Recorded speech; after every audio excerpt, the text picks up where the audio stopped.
Hey, I'm Gavin. And I'm Johnny, and this is Behind the Beach Bars podcast. We're the founders of the Beach Bars, a group of local bars here on the Sunshine Coast built with purpose and passion. In this podcast, we're going to take you behind the scenes and tell you about our journey, our people, our partnerships, and how we run and operate this business. It's for locals, for team, or for anyone who's curious into what goes on behind the scenes of building a business you believe in. Okay, so in this episode, we're talking about the people behind the beach bars. Our team is the heart of the beach bars. Everything good that happens in the beach bars is because of the people that we have in place. So in this episode, we want to pull back the curtain and talk about the people who make the beach bars. In particular, it's about the people who show up every day and just make the beach bars what it is day in, day out. So if you've ever been curious about what it's like to work here, or you just want to understand how we've built a good crew, this one's for you. Okay, so this one's about the people, right? And so it's been quite a journey when it comes to the people in the beach bars. So that original business that we bought down at Kings Beach started with 15 people, and a lot of those had a question mark over them whether they should even be employed at that point in time. But 7-8 years later, we're now a team of 100 people. So That's quite a journey in terms of team members, people who have come and gone from our lives in terms of what's making that. I guess just reflecting on that to start with, 15 people to 100 people, how does that make you feel? Yeah, I probably don't reflect on it enough, really. It's huge. It's it's something that I don't think we ever expected to grow like this. Like, there's a lot of pinch me moments along the way where it's like, what just happened? It feels like a blur, because I can remember those days of just 15 people and, you know, everyone's mum and dad's name and birthdays. And now it's at a stage where some people I'm meeting for the first time and it's like, oh, how long have you worked here? It's like 3 months. Yeah. Fuck, sorry. Like, it's definitely been a learning curve, but yeah, it's incredible. That sort of growth is Yeah. I mean, for me, like, this is putting my accountant hat on for a minute, but our annual wages bill these days is $4 million.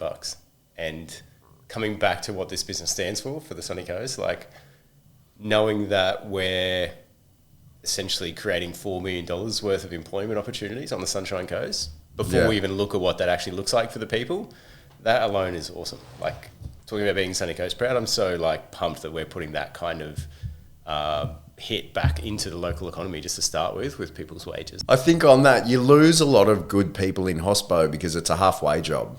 You know, they're just going to do this for 6 months or 12 months until they get a real job.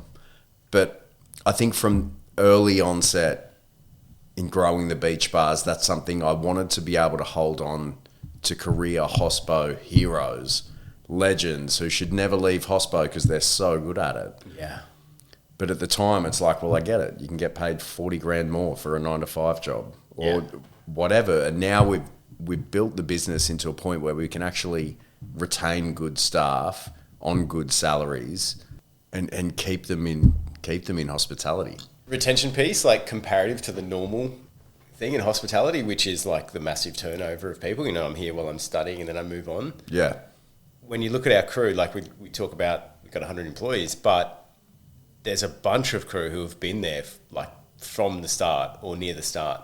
You know, we'll touch on some of them in a minute, like certain people in particular, but not many hospo places have a bunch of people who've worked for you for 5, 6, 7 years as we've got. And I love those stories, like Gemma, like from Dishy to like a qualified chef, or Matt from a barista to a venue manager, like these kind of stories of people that we've been able to like grow and nurture over the whole journey. Like, I think Tallis is one of the best stories of like coming in as a Dishy. I think he was 17 or 18 at the time. And then he started doing kitchen hand stuff and he ummed and ahed about starting his apprenticeship. And then he actually got fired because he just didn't rock up a few mornings. But he left us and he came back a little bit more mature and, you know, did the right thing and asked for another job. And then he committed, did the apprenticeship, he got signed off, and then he helped us open up Cotton Tree when that became. And then he became a junior sous, I think, at Cotton Tree. And then when Coolum sort of got signed off on, he became the head chef there. So he's gone from Dishy to head chef. Yeah. Which is, really cool. Yeah, it's so incredible. And there's a bunch too who have come and gone, as in, you know, because they've gone overseas, or like I'm thinking about Dill here, like in particular, he's gone to Japan for snow seasons or whatever it is. But obviously we've left a good mark on them, and vice versa, that they're coming back and they're coming back to us in there, like people who have been in our lives again for like 5-7 years. Yeah. Been around forever, and this is their home here on the Sunshine Coast when they're here. Yeah, even Bridget just came back. So yeah, she came into Cotton Tree, and then I think she gave us like 6 months, and she's hospo through and through, like absolute legend. And she left. I think she opened a bar in Melbourne with a friend, and then maybe did some travel. But now she's back, and she's like, "You've got me till November, and then I'm doing Japan season, and then I'm going to come back next year." And it's like you just keep catching these. Yeah, the good people, the good talent, right? They fit with our values, and that's the thing where we've gotten much clearer, smarter around like, what are our values? What does this business stand for? Or how do we personally operate and want this place to operate? Getting more serious about that side of it and formalising that, which I'll talk about in a little bit with like the leadership stuff we've done. And what you don't tolerate anymore. You know, like there's people we used to hold on to because it's like, they're filling a spot. We needed somebody. Yeah. But the thing with having those values and stuff in place now is when we talk about we're now 100 people and we had the big party at your mates a month or so ago, you know that the 100 people in the room are like-minded people who are like have similar or at least aligned kind of visions, but they operate in the same ways. They have the same values and standards being met across the group. And so even if it is someone who's new and you haven't met them, they've come through a process now where you know they're our people, essentially. Yeah. They're in our tribe. Yeah. Yeah, and that's why there's been such a focus on creating this beautiful onboarding process where it's like 12 weeks, where you can fully understand if someone fits the bill after 12 weeks or if they don't. Yeah. And if they don't, it's okay. It doesn't necessarily mean that they're a bad person or their skills aren't good enough. It just means that they're not exactly our fit. Yeah. That's all. I want to shift it over and we always talk about our beach bar heroes. Yeah. There's two heroes in particular who have been with us for the whole time, or for very much since the beginning.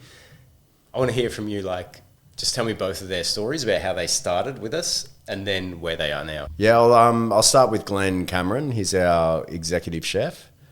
And in the early days of King's, I think we were open like 6 months maybe. And the business still wasn't doing well, but we were doing quite good food.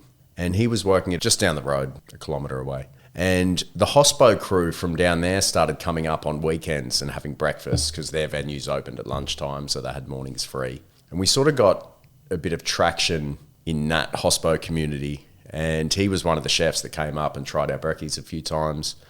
Our manager at the time, he was friends with as well. And so he came in a few times, but he came in one Friday morning where I was by myself in the kitchen and we were just, felt like almost full house. We were just getting slammed. He sort of stuck his nose in the kitchen and I was kind of in the zone. Like I didn't want to be distracted because I had like 8, 10, 12 dockets up and by myself trying to juggle everything. And he stuck his head in and he was like, "Do you need a hand?" And the first thing I thought of was like, I am not teaching someone right now, like how to plate, how to cook, how to do anything. I was like, "No, bro, I'll get through this. Thanks though." And then it kept getting busier and busier. And I think about 15, 20 minutes later, he came back in and he was like, "I'm just jumping in the pit," because I was running out of plates right now. Like I was trying to run over and wash up plates to be able to plate the food that I'm trying. Like it was a juggle. So he jumped in the pit and he just cleaned it up within probably 20 minutes. He probably did an hour's worth of dishy work in 20 minutes. You could see he knew what he was doing. And then after that, I thanked him and he then reached out for casual work and he started coming on board for like, I think 2 or 3 shifts a week maybe. But you could see it was in his blood. He was just so efficient. I thought I was good, but he's far more efficient than I am in the kitchen. He might listen to this. Tone it down. Yeah, he's not that good. I thought I was good, but he's almost there. And from there, he really enjoyed it, and it was we were doing good food, but we just didn't have that new brand that all the pieces weren't put together at that stage. Yeah. And he enjoyed it, and he came across, and then he ended up coming full time. What was that? What was the tipping point that he came full time, and also what was the tipping point where you realised? Like he was an absolute legend that we needed to get behind. And I think for a while there, he enjoyed being a casual because he'd been, as a chef, you're full-time at one venue forever. And I think he was probably 10 years into his qualification, and I think he liked the freedom of doing a few days here and there at different venues. Yeah, I think he went full-time, and I really needed to spend my time out the front a little bit more as well because, you know, you're trying to lead and change the whole that's team. just the good looks. We needed to get you out there. We knew you got an asset we needed to play. Well, it's hard when the front of house is they're the face of the brand. Yeah. And if the front of house aren't quite there, I can't do anything about it when I'm in the kitchen. Yeah. And I needed someone to come in and replace myself essentially so I can focus on lifting it from the front back. And Glen was that person for me when he became full-time. There was probably this 6-month period where it took me a lot of pushing to actually let go of the kitchen and just like, okay, Glen, take reign, you know? So, and he was epic about it. So that was like 7 years ago. Yeah. Where's Glen now? Like 7 years down the track in that journey? I have nothing to do with the kitchen anymore. Like he's taken complete reins in that space. He's leading people well. And I think he's such a black and white old school chef that it's like, do this, do that. Like that's where he came from. And that's okay. That's what a lot of chefs are. But that's not the best way to actually manage people these days. Like some people need a quiet conversation. Other people for sure need to be told off. But I think he's understanding how to get the best out of different types of people now. Yeah. And he's also so much more than just chef or kitchen these days as well. He's like one of the main assets we have as a core leadership team. Like that leadership team that meets, strategizes what we're focusing on and who goes and gets it done. Like he's a weapon, right? With the execution of our quarterly goals. And like he's such a major player, key asset, whatever you want to say. He's fundamental to what we're doing. Yeah. He's such a task orientated person, you know, give him 5 or 6 things to do. They're done. Yeah. Like they're already done before you even tell him what to do. Yeah. He's incredible that way. So let's flip it to Kai. Yeah. Tell me the story of how Kai came into our world. Kai Graham, he's been hospo through and through since he was born. And yeah, he's traveled the world. He's a qualified chef, but I think when he was traveling the world, he went through the States, America, and realized how much they're getting tipped out the front. And this guy can talk underwater. And so I think that was the point where he was like, I can do this. Like, I'd rather be out the front. I want to get paid more. I can talk. And yeah, away he went. And I think he's been front of house since. I don't think he's been back in the kitchen. Really great understanding of the kitchen still. But yeah, he's a people's person and he needs to be out the front. And we actually we put an ad out for a kitchen hand, I think, at one point at King's. And I saw Kai's name come through and I hit up Caitlin and I was like, do you know this guy? Because he had it was the Soul Bar Group, Piano Bar, what other venues are there? Old Soul, Black Antina. A few venues on Ocean Street, and he's been there for 6 or 7 years or 8 years. Yeah, she remembered him as well. And so we got him in for this interview and we were like, dude, you got to be out the front. Yeah. Like, what are you doing applying for this kitchen hand role? So we got him out the front and he was working with the council at the time because I think his partner at the time wanted him to have a Monday to Friday job, which kind of, knowing Kai, sucked the life out of his soul. And he missed hospo. And so he got this to kind of scratch the itch, I guess, with hospitality. And then after a while, there was a full-time opportunity and he jumped at it. And so he was venue managing King's Beach Bar. And then as Cotton Tree opened, he helped us open Cotton Tree. And then there was that platform for like a front of house operations manager, which he just slotted into perfectly. He's a weapon. I remember the very first time I ever experienced him was down at King's and he was just like running the front for a time. And I think at that point in time, he didn't even know who I was. Like I just snuck in there as just a regular punter, kind of hiding in the corner kind of thing. And just the way he had the entire room, like wrapped around this finger kind of thing. I remember him going to the table and like, what are you eating? You should have this wine with that. You'll have this. And he was having like this incredible conversation with us and the 3 tables around us all at the same time that I remember straight away being afterwards like, who the fuck is this guy? Like, he is on. Yeah, this and then guy if he is sees incredible. a beer without a coaster, he's just pulling a coaster out from behind his ear or something. He's like a ninja. Yeah. I don't remember a lot of servers when I go out. Like, you've got to be quite impactful at your role to be remembered as a server. And I remember he was the host at Piano Bar one night. We only went there for like 2 or 3 drinks. But the way he seated us, greeted us, and sort of ran through the menu and... Yeah, he gets what hospitality actually is. Yeah. He's in hospitality. Yeah, like the complete package. Yeah. Yeah. How about Caitlin and her journey and impact in the business as well from start to where it is now? Obviously, there's a period in there where she's not there because she's being mum or having babies, but obviously she's been there from day one to where it is now as well. Yeah. So she came in as venue manager when we first took on the space at King's. And she's been specialty coffee all her life. I think she was, Starbucks when she was 15. That's not specialty coffee, but she's been in coffee. I think she was maybe 15, 16 Starbucks. And then she's American, so she moved out to Oz when she was about 20, maybe 21. But then she was involved in the growth in the early 2000s of 2007, maybe 2008, of specialty coffee hitting the Sunshine Coast. And she was then an operations manager for a national franchise that started here on the coast, Good Bean. And then she went out and opened stores everywhere. So she knows coffee inside out, and she was kind of the ringleader for us out the front. And now she's kind of drifted into this... It's an admin space role, but it also covers marketing. It covers all the functions. She understands back of house and front of house and how to execute that from an admin perspective. Yeah, she's also become like default interior designer kind of person as well across. It's like speaks to Caitlin for a lot of the brand aesthetics or looks and feel and consistency across the bars as well. Yeah, when it comes to a fit out, I will go through the operational aspect of how the layout should be.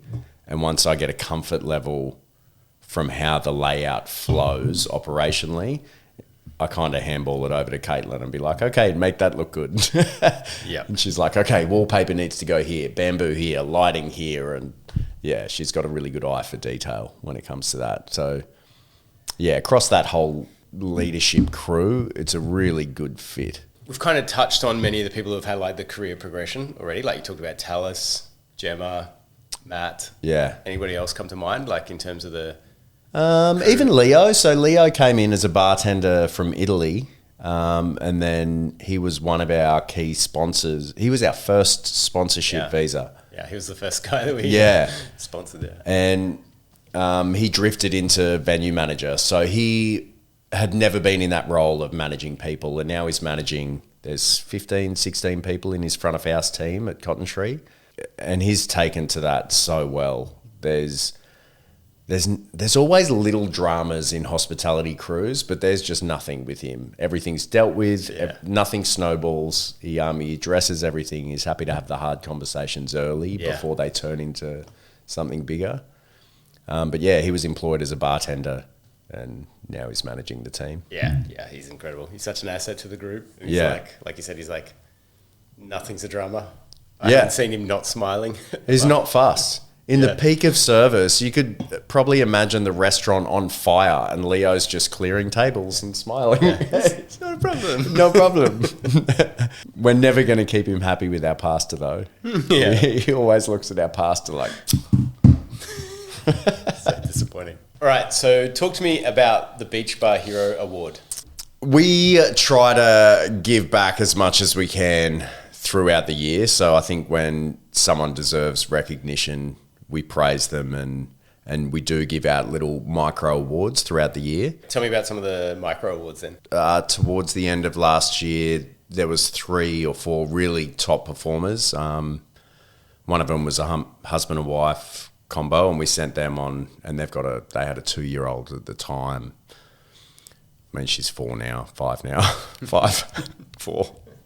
But we sent them on a little staycation trip. So it was like 2 nights away at a little family park where they could sort of just all kick back and relax. Another guy we sent to Indo, he's a diehard surfer, and he went on a 2-week surf trip over there. R&D restaurant food research. Yeah. We really wanted to see what the food was like in the islands to bring into our menu back here. Yeah. And someone else went to Fiji with her husband. They had 10 days over there, and that was a lot more expensive than the money contribution we gave, but they had to fill in the difference. Yeah, there's been other things I recall, like knives, Yeah. wheels, hubcaps. Yeah. There's been a lot of cool. Yeah, after the Cotton Tree opening, Tallis got a set of wheels for his new car. Yeah. And when he got qualified, we gave him a set of chef's knives.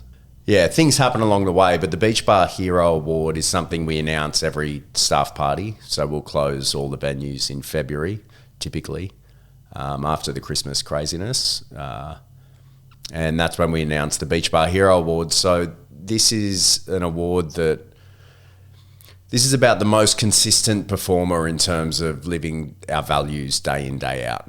And when they're on shift, they sort of lift everyone up. There's a sense of people want to work with this person. And so the first time that went to Matt, who is our venue manager at King's Beach Bar. And he came, I think it was Coffee Club, so he came on as a barista. And he's just got the right attitude, and he wants to learn and he wants to grow. And you could see that early on, and he was like a sponge, just taking to everything. And now he's the venue manager, but he got the first Beach Bar Hero Award. This year we couldn't actually split it between two people. So Leslie at Cotton Tree, she came on as our brekkie chef, and she's now our sous chef. She just brings it day in, day out. You could never tell when she's in a bad mood. She's her smile is so infectious. You can't walk in there and not be lifted up just by seeing her. Yeah, totally. And Gemma held it together with Leslie this year. And Gemma was someone who did, start as a dishy. I think similar to me in terms of just drawn to hospo for the pace and the team environment. Like, she was someone who would have 2-minute noodles at home of a night time. Like, she was never super drawn to the cooking aspect of it, but that came with her journey as an apprentice chef. And now she's one of our key guys at King's Beach Bar. So. Yeah. And so it's a fun moment every year, right? You get everybody together. This year in particular, when there was 100 people there, to get to hand over the trophy and the cash for to somebody for really personifying and representing what we want as a culture in the business. Yeah, and we'll also do awards leading up to that at the staff party as well, where there's a front of house hero and a back of house hero for each venue. But then there's the Beach Bar Hero Award, which encompasses all the venues. And so that's really about culture and values. You touched on the values last time, and talk to me about the values in the business and why we hold them in such regard and why they're so important. What do they actually mean, and what's their purpose? I think they mean a lot to just how we operate day in, day out. So what you want to see from a customer's perspective: joy, passion, loyalty, and legacy. So joy, passion, and loyalty, to me, when you get that combination right, you essentially start building a great culture. That's the heart of it. Yeah. And once you have that good culture, I think the staff tend to create the atmosphere you want to know and love as a customer in a venue. You sort of feel that vibe and feel that connection and the atmosphere. You pick up on it. And that doesn't happen if you don't have those values right to begin with. Yeah, I mean, it's so important in terms of breaking down, what is the hospitality experience when somebody goes out? When you go out to a bar and you pay $10 for a beer, you're really paying $3 for the beer, $3 for the venue, the seats, the tables, the lights, the location where you are, the rent, etc. But the other $3 you're paying for is the experience. Yeah. It's the team, how they're showing up to you, and we've obviously learned just how important that is in terms of hospitality. And so finding those people that are going to live that hospitality joy and experience and want to make sure that everybody who's coming in is actually having that hospitality experience. It's so fundamental in terms of what makes this business work. Yeah, and I think from two different reasons. Like as an employer, you want your staff. Every good thing comes to an end at some point. Like that great staff members are going to leave you at some point, but I want them to leave us better than how they came to us. Yeah. You want to be able to coach them and upskill them and mentor them to an extent, but also from a customer perspective, you've got to be able to read exactly where they are. Like if they're coming to you, let's say it's a joy scale. If they're coming to you flat at 2, you just want to raise them up a little bit. Yeah. And you've got to be able to read where they're at and just make sure they're leaving better than what they came to your venue at. And if they're a 7, 8, 9 ready to party, bump them up a little bit more. Party with them. But yeah, a lot of that is the experience, being able to walk away from a venue stoked that you went there. Because there's nothing worse than someone leaving disappointed. There's so many options out there these days, and so you want to be thankful they're coming to you in the first place, and you want to show them the reason why they chose to come. Yeah. And we had this realization somewhere along the journey, but in particular just a couple of years back, where we realized how important our team was to making this experience and making this business and brand what it is today. And so this is the point where we started investing in people in terms of like leadership coaching or whatever type of coaching it is around the people and lifting them up, because we know how important that is for everybody. And so we've actually invested lots into different courses and coaches and mentors, and like we have a mentor for you, and the other head guy is Glen, who's specifically like a bar coach. We've got like a leadership culture coach working with us with the team, and those things have been incredible in terms of, again, just raising the bar for the team in terms of what's capable. And we can see that, we can see it in how the culture and the teamwork and the leadership structure that's driving that is lifting, but you can see the ripple effect of that across the whole business. Right? Yeah. Because like when the leaders have been lifted up, they're lifting up the next people, and that to me is what's been a real game changer in the last 24, but in particular 12 months, or even more so last 6 months. Like it's just incredible to see the team lifting up right across the board and how that's playing out for us. Yeah, and I think we've made a real point of having weekly check-ins with all our key guys. So some meetings might only be 5 minutes, but others might be a little bit more involved, and it might be 30 minutes or 40 minutes or whatever. But then they're also having these one-on-ones with all of their staff, and it's up to the venue manager to make sure that every staff member gets a one-on-one. And it's more like a health check in terms of, are you happy? Is there anything I can do for you? Is there anything I can learn to make your time here better? Yeah. Is there, and it can be personal. It can be like finding out there's some heavy stuff happening at home, but at least then we can be more respectful of what's going on. Or it might be shift patterns. Yeah. Nights are killing me. Like I'd need to do some mornings or day shifts. And you're checking in with your staff because you can see them, and you're giving them a voice back to you. And we've also, through the coaching we've been getting, we've learned some great frameworks. In particular, I'm thinking like the 131 method or the debrief method, this kind of stuff, which is enabling us to not just be bosses or leaders telling people what's going on, but to actually be empowering the people to, what would you do? What do you think's the right thing here? And actually turning more into coaches, trying to bring that coaching kind of framework and mindset into the whole business as a whole. And the beauty of that is, instead of a business that just works on a hierarchy of bosses, it's all of a sudden a hierarchy of coaches and leaders trying to lift the people below them up to their level. And that just plays out the other way around. That the debrief method, do you want to explain that really quick? So the concept of the debrief method comes from, it's actually got a military background, but it's basically setting an objective, but then debriefing it after it's happened. What was the result? Did we achieve it? Yes or no? What were the reasons? Why did this happen or not happen? Just facts, no egos, everything aside, just facts. What happened? Why did this fail or why did this succeed? Debrief all the reasons. But then the most important part is the response. Yeah. What are we going to do about it? What could we do to prevent that or make that occur again? And that debrief method, how we've brought that into even just our weekly coaching sessions, one-on-ones with people, and constantly debriefing things across the team, you get the benefit of not repeating the same shitty mistakes. And that's why the business is just leveling up.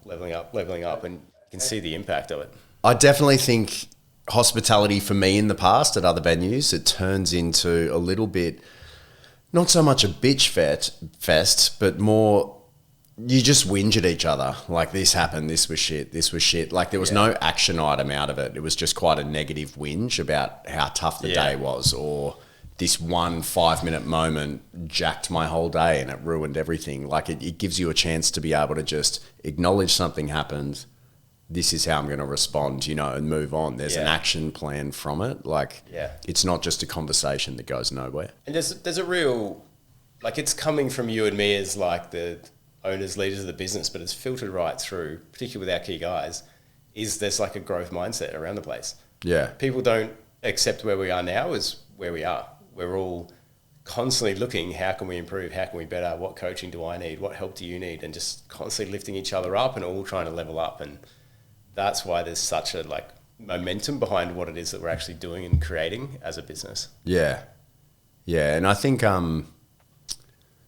especially bringing in the net promoter score and getting real feedback from customers. Like, it's not just about Google ratings that's public. Like, you're asking a customer some internal feedback that we can just genuinely learn from. So you're not only trying to grow each other as people or leaders, but you're trying to grow the business. Like, where are we falling short? How can we learn? Yeah. And getting that real feedback. Yeah. And we don't also put that onto the people as being their problem or their fault. We like looking as to how we can coach them. What support do you need? Where's it falling short? Can I do something? Can you do something? What's the process here? And like, just that constantly, like the feedback loop of trying to make it better for them and us as a crew. Yeah, I think a really good way that's helped me whenever there's a shortfall or something's gone wrong in the business or there's been really poor feedback, I think my first question is, how did I set them up to fail? Like, you look at yourself first, like, have I given you everything you need to succeed? And if I haven't, I'm going to work that out first before I go to you and be like, why the fuck did you do that? Yeah. You know what I mean? Like, get the full story first. And I think, looking inward is a great way of doing it first. So what comes next for team culture? Where do you see that 12 months from now? I think it's just on a really good trajectory. I think it's, I think we'll continue to invest in our people. I think it might start going a layer down as well. Like, start to go from venue managers to assistant managers to maybe some key guys within the teams. Just so they can get more familiar with what we're doing as well. There's also that, I love the culture of when we talk or chatting with the other leaders in the business, we already have kind of a hit list of who's identified right down the business of potential future leaders or potential future superstars that we can see in the group. And like, we know them because they're the people with great personalities and values and those kind of things. But we've already kind of got them earmarked for wherever the business is going, we're taking those people with us, or we want to support them in their journey as well. Because of the way they show up, it's like, she's marked as a future leader. She's not one yet, but we're already like investing in them, our time and energy and efforts and support where we can, because we can see that person's future play out. So that's cool when you just look at the journey so many people have had in the group and knowing, or not knowing, but knowing it's going somewhere where the business goes next, like those people are coming with us. That's really exciting for them as well, knowing that we've got like great plans for them as the business grows.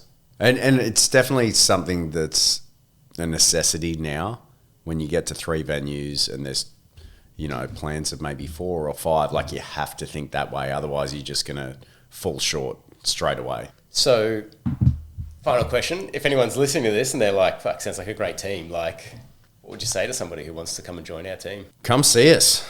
On the website, we've got a careers page that you can just apply within that way, or you can go straight down to the store with a resume, flick us an email. There's a bunch of ways you can just reach out, and we'd love to meet you. If you enjoyed this episode, be sure to share it with a friend. And follow us on socials.